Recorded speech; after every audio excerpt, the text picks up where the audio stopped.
दोस्तों,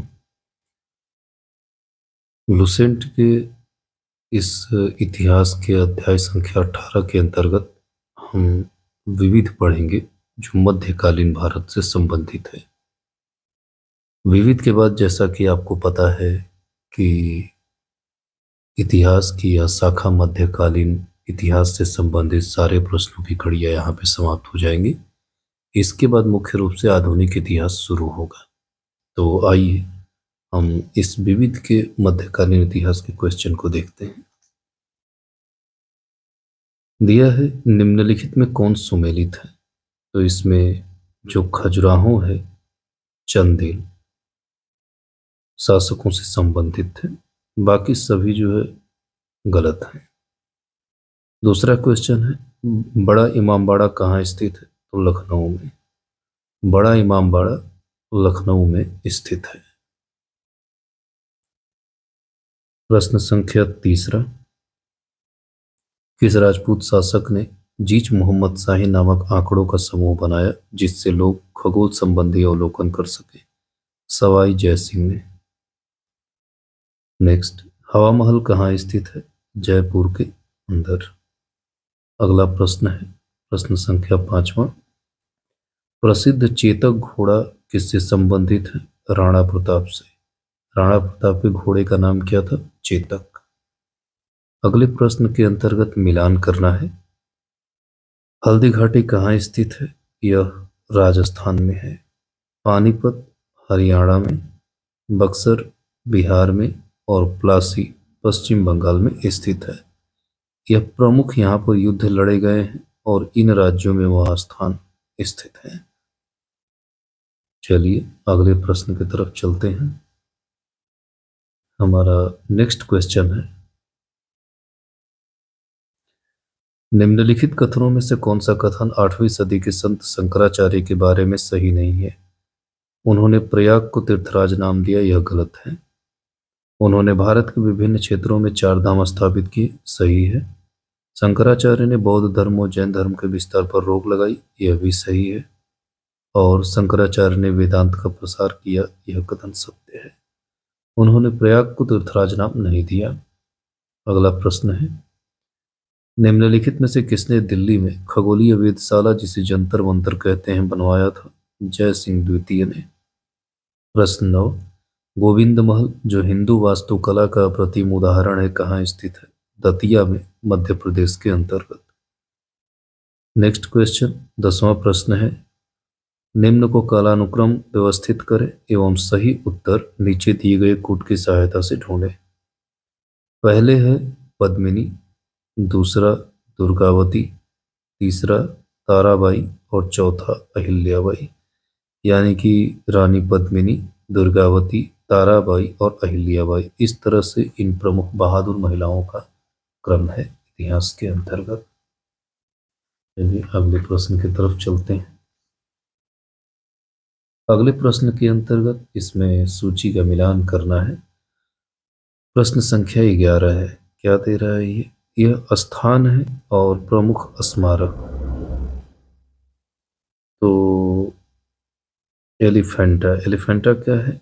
एलिफेंटा जो है वहाँ पे गुफा बनी हुई है इतिहास की। श्रवण बेलगोला ये मूर्ति के लिए प्रसिद्ध है और खजुराहो मंदिर के लिए तथा सांची यह एक स्तूप के लिए प्रसिद्ध है। चलिए अगले प्रश्न की तरफ चलते हैं। निम्नलिखित में से कौन बीजगणित के क्षेत्र में अपने योगदान के लिए विशेष रूप से जाना जाता है। भास्कर।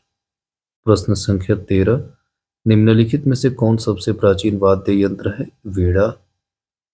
अगला प्रश्न है, निम्नलिखित चार बाहरी आक्रमणों को कालक्रम के अनुसार व्यवस्थित करें एवं नीचे दिए गए कूट से उत्तर ढूंढें।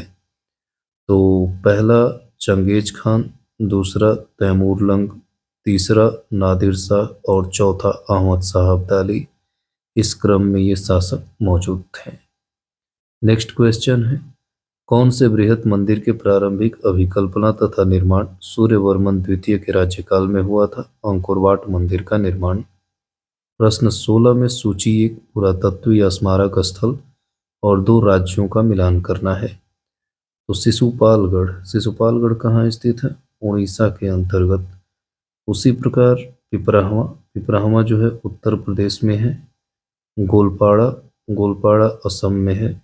और विष्णुपुर यह मणिपुर में स्थित है। तो इस तरह से शिशुपालगढ़ उड़ीसा में, पिपराहवा उत्तर प्रदेश में, गोलपाड़ा असम में और विष्णुपुर मणिपुर में स्थित है। अगला प्रश्न है, निम्नलिखित कथनों पर विचार कीजिए। दक्षिण भारत के इक्ष्वाकु शासक बौद्ध मत के विरोधी थे, यह कथन सही है। पूर्वी भारत के पाल शासक बौद्ध मत के समर्थक थे, यह कथन सत्य है। प्रश्न संख्या 18 में दिया है, हिंदू देवी देवताओं तथा मुस्लिम संतों की प्रशंसा में रचित गीतों का संग्रह किताब नौरस इब्राहिम आदिल शाह द्वितीय द्वारा लिखा गया, यह कथन सत्य है। भारत में कव्वाली के नाम से जाने वाली संगीत शैली के प्रारंभिक रूप का आरंभ अमीर खुसरो ने किया था, यह भी कथन सत्य है। संक्षिप्त अक्षरों में इसको हम जान लेते हैं। किताब नौरस की रचना इब्राहिम आदिल शाह द्वितीय ने किया था और कव्वाली की जो प्रारंभ है वह अमीर खुसरो ने किया था। यह दोनों कथन सही हैं। हालांकि ऐसे कथन आपको परीक्षा में दे देंगे और बस यही पूछेंगे कि इसमें से कौन सा सही है और कौन सा गलत। चलिए हम अपने अगले प्रश्न की तरफ चलते हैं। तो निम्नलिखित कथनों में से कौन सा एक सही नहीं है? अली मर्दान खान ने बंगाल में राजस्व कृषि पद्धति आरंभ की, यह गलत है। चलिए दूसरा स्टेटमेंट क्या दिया है? महाराजा रणजीत सिंह ने लाहौर में तोपों के निर्माण के लिए आधुनिक ढलाई खाने स्थापित किए, सत्य है। अम्बेर में सवाई जय सिंह ने यूक्लिड के रेखा गणित के तत्वों का संस्कृत में अनुवाद कराया, यह भी कथन सत्य है। मैसूर में सुल्तान टीपू ने श्रृंगेरी मंदिर में देवी शारदा की मूर्ति के निर्माण के लिए धन दिया था, यह कथन सत्य है। तो इस तरह से प्रश्न संख्या 19 जो है हमारा सही गलत का उत्तर यहाँ पे पूरा होता है। प्रश्न 20 में क्या दिया है? घटनाओं पर विचार कीजिए और क्या करना है, इसको क्रम से बताना है। तो पहले कुतुब मीनार का निर्माण, इसके बाद फिरोज तुगलक की मृत्यु, तीसरे नंबर पे पुर्तगालियों का भारत आगमन और चौथे नंबर पर विजयनगर के कृष्णदेवराय का शासनकाल। इस प्रकार ये क्रम से सुमेलित है। अगले प्रश्न के अंतर्गत सूची 1 का 2 से मिलान करना है। इक्ता जो होते थे वह दिल्ली के सुल्तान को कहा जाता था। उसी प्रकार जागीर मुगलों को कहा जाता था। जागीर जो है जो मुगल शब्द था। इसके बाद अमरम जो शब्द था इसका मतलब साधारणतः होता था विजयनगर संबंधित था। और मुकासा जो है मराठों से संबंधित था। तो इस तरह से ये शब्दावली किनसे संबंधित है इसके बारे में इसमें बताया गया है।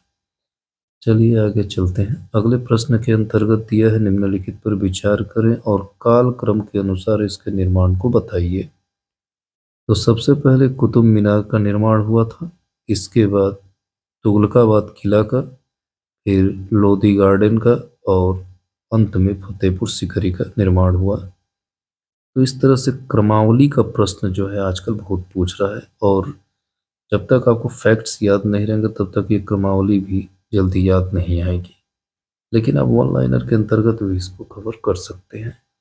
अगले प्रश्न के अंतर्गत देखिए, इधर वर्ष दे दिया है और इधर युद्धों का नाम दिया है। इसमें से कौन सा है? तो 1556 ईस्वी में क्या हुआ था? 1556 में अकबर का राज्यारोहण हुआ था। 1600 ईस्वी की बात करें तो ईस्ट इंडिया कंपनी की स्थापना से ये संबंधित है। 1680 ये शिवाजी के देहांत से और 1739 नादिर शाह का दिल्ली पर आक्रमण हुआ था 1739 में। ये चीज़ें जो थी 5 सन आपको दिए थे, ये 5 सन इससे सम्मिलित हो गए। चलिए अगले प्रश्न की तरफ चलते हैं। भारत की विषय वस्तु पर विभिन्न भाषाओं के कृतिकारों के निम्नलिखित में से कौन सा एक सही सुमेलित है? पंपा है ये कन्नड़ में रचित है और क्वेश्चन नंबर 25 दिया हुआ है, इसमें पानीपत की द्वितीय लड़ाई, ये क्या दिया है? पानीपत की द्वितीय लड़ाई जो है भारत में मुगल शासन की स्थापना को सुनिश्चित कर देती है। तराइन की द्वितीय लड़ाई, यह भारत में तुर्की शासन को निश्चित करती है। तालीकोटा की लड़ाई विजयनगर साम्राज्य के पतन को दर्शाती है। और प्लासी की लड़ाई, यह भारत में ब्रिटिश शासन को स्थापित कर देती है। तो इस तरह से कौन कौन सी लड़ाइयों में किन किन शासकों का या कहाँ के शासकों का प्रभुत्व स्थापित हो गया, वह चीजें इसमें दी गई हैं। चलिए अगला प्रश्न है, निम्नलिखित में कौन सा एक युग्म सही सुमेलित है? तो इसमें अमरावती बौद्ध स्तूप आंध्र प्रदेश में स्थित है, बाकी सब गलत है। तो इस तरह से अमरावती बौद्ध स्तूप कहाँ स्थित है? आंध्र प्रदेश के अंतर्गत। तो अमरावती बौद्ध स्तूप आंध्र प्रदेश में है। अगर हम बात करें विक्रमशिला मठ की, देखिए यहाँ पे उत्तर प्रदेश दिया है, यह गलत है। जो विक्रमशिला मठ है यह उत्तर प्रदेश में नहीं बल्कि बिहार में स्थित है। कहाँ? बिहार में। उसी प्रकार हेमकुंड गुरुद्वारा की बात करें हिमाचल प्रदेश में, तो ये भी गलत है। हेमकुंड गुरुद्वारा उत्तराखंड में है। कहाँ है? उत्तराखंड में। उसी प्रकार उदयगिरी गुफाओं की बात करें तो ये महाराष्ट्र में नहीं है। उदयगिरी की गुफाएं जो हैं ये उड़ीसा में स्थित है। कहाँ? उड़ीसा में। तो इस तरह से ये तीनों चीज आपको स्पष्ट हो गया होगा। अगले प्रश्न में सूर्य मंदिर के बारे में दिया है कि सूर्य मंदिर स्थित है कोणार्क में। सूर्य मंदिर को ब्लैक पैगोडा के नाम से भी जाना जाता है। नेक्स्ट क्वेश्चन के अंतर्गत स्मारक और निर्माताओं के नाम का मिलान करना है। अलाई दरवाजा दिल्ली, अलाई दरवाजा दिल्ली में अलाउद्दीन खिलजी ने बनवाया था। बुलंद दरवाजा फतेहपुर सीकरी अकबर ने बनवाया था। उसी प्रकार जब हम आगे बढ़ते हैं तो मोती मस्जिद आगरा का शाहजहां ने बनवाया था और मोती मस्जिद दिल्ली का औरंगजेब ने बनवाया था। यानी कि मोती मस्जिद दो हैं, एक आगरा में है और एक दिल्ली में। आगरा वाले को शाहजहां ने बनवाया, दिल्ली वाले को औरंगजेब ने। नेक्स्ट क्वेश्चन है, मिर्जा गालिब किस बादशाह के समय में था? बहादुर शाह द्वितीय के समय में। अगला प्रश्न है, नागर, द्रविड़ और बेसर, यह तीनों जो है मंदिर कला की शैलियां हैं। भारतीय मंदिर वास्तु की तीन मुख्य शैलियां हैं जो नागर, द्रविड़ और बेसर के रूप में प्रमुखतः स्थापित हैं या इन्हीं का प्रयोग करके मंदिरों का निर्माण किया गया है। तो इस तरह से हमारा मध्यकालीन इतिहास यहाँ पर क्या होता है? समाप्त होता है। दोस्तों अगले अध्याय के अंतर्गत जो भी चीजें हम पढ़ेंगे, जैसे इसको आप देख सकते हैं, यहाँ लिखा है ब्रिटिश सत्ता का विस्तार बंगाल, मैसूर, पंजाब आदि के संदर्भ में। तो यहाँ से आपका आधुनिक इतिहास शुरू होता है। और यह जो चैप्टर है जो अभी मैं आपको दिखा रहा हूँ, यह एग्जाम की दृष्टि से भी महत्वपूर्ण है और यहाँ से जितनी भी चीजें संदर्भित आएंगी सारा क्वेश्चन किसी न किसी एग्जाम से टच किया होगा।